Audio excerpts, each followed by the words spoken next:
عذاب قبر او د ثواب قبر او دارنګ د حیات النبی بارکه د ټولو نه بهترین عقیده د اهل الحدیث ده. منکرین حدیث پرویزیان عثمانیان دی د عذاب قبر نه مکمل انکار کی، وای چې دا شی د سره شته دی نه، د قیامت په ورځ باندې به حساب کتاب کیږي، او دا پکې مولانو په قبر کې لړمانان او ماران جوړ کړي دي. دا خلق د عذاب قبر منکر دی او پدې دا گمراه او کافر دي. دا یو ډله ده. دویمه ډله د دیوبندیان دي، بدعتیان چې ورته وایي. د دې په کتابونو کې دي چې په دې قبر کې جون شته، خو جون حیات دنیوي دی. لکه المهند علی المفند کی وی حیات دنیویت لا برزخیہ، وی حیات دنیوی دے و برزخی نہ دے. سرفراز خان صفدر تسکین الصدور کی و طبیعہ پرتوگا وندی چی دا حیات دنیوی نہ مراد جسد دنیوی دے. دا دلالت مطابقی شو کہ تضمونی شو کہ التزامی شو. ذکر دا حیات و مراد تے جسد دا کم دلالت دے. خبر باندې رسي.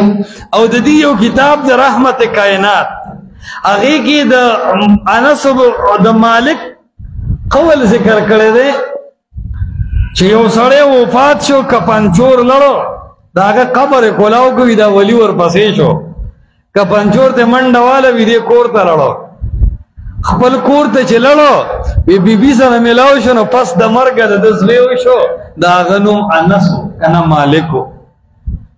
دا سے حیات دی منی چې د قبرونو راوزی او تصرفات کوي او دنیا کې ګرځي او د دنیا په شانتي ژوند دی.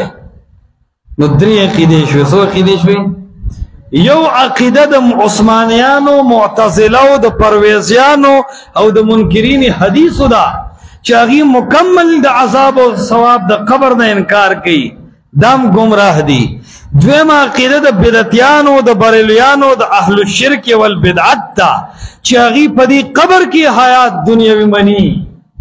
دریمه عقیده ده د اهل سنت والجماعت، اهل الحدیث، وهابیانو، سلفیانو. موږ وایو په دې قبر کې د دې دنیوي بدن د پاره ټکی ګورولي کې دا هم چته په کار راشي، بیا به پریشان یې. په دې قبر دنیوي کې د دې جسد دنیوي د پاره عذاب او ثواب شتا، خو هغه برزخی دی اور مونږ په نه پوهیږو، بل احیاء ولکن لا تشعرون. دا ژوندي دي لیکن مونږ د هغې په کیفیت او احوالو نه پوهیږو.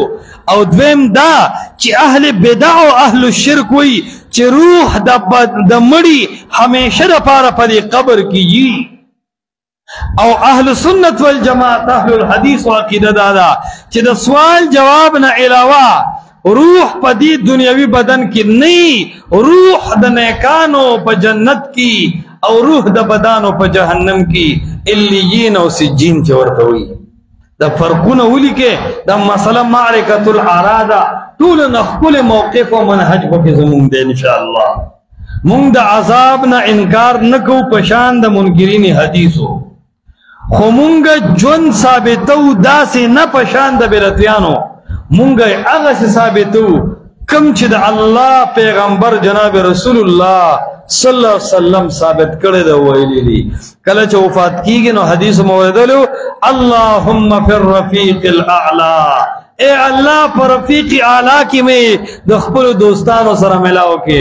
مونږ وایو ارواح د انبیاءو هغه په جنت کې دي، او اجساد د انبیاءو سره، اجساد د امواتو سره یو داسې تعلق دی چې په هغه تعلق باندې مونږ پوهیږو نه. دا قبرونو والا به د قیامت په ورځ وایي مؤمنان من بعثنا من مرقدنا، چا راپاڅولو مونږه من مرقدنا، زمونږ د ارامګاه نه. دا آیت چرې هیر نه کې دا ولیکې من بعثنا من مرقدنا، چا مونږ د خپلو مرقدونو نه راپاڅولو. عثمان مولوي صاحب دا په دې دلیل دی چې په دې قبر کې آرام او سکون شته که نشته.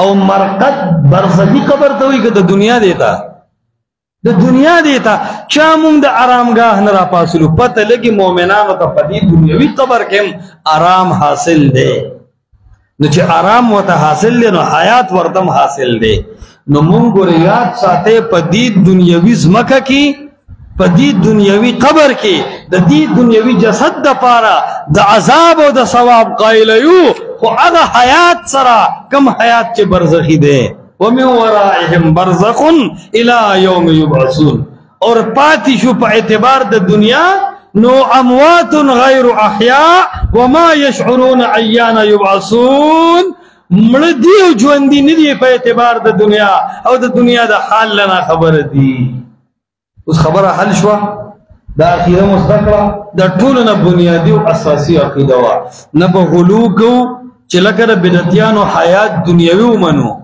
او نه به دومره ظلم کو چې لکه د منکرین حدیثو او د پرویزیانو بیخی د دینه انکار کو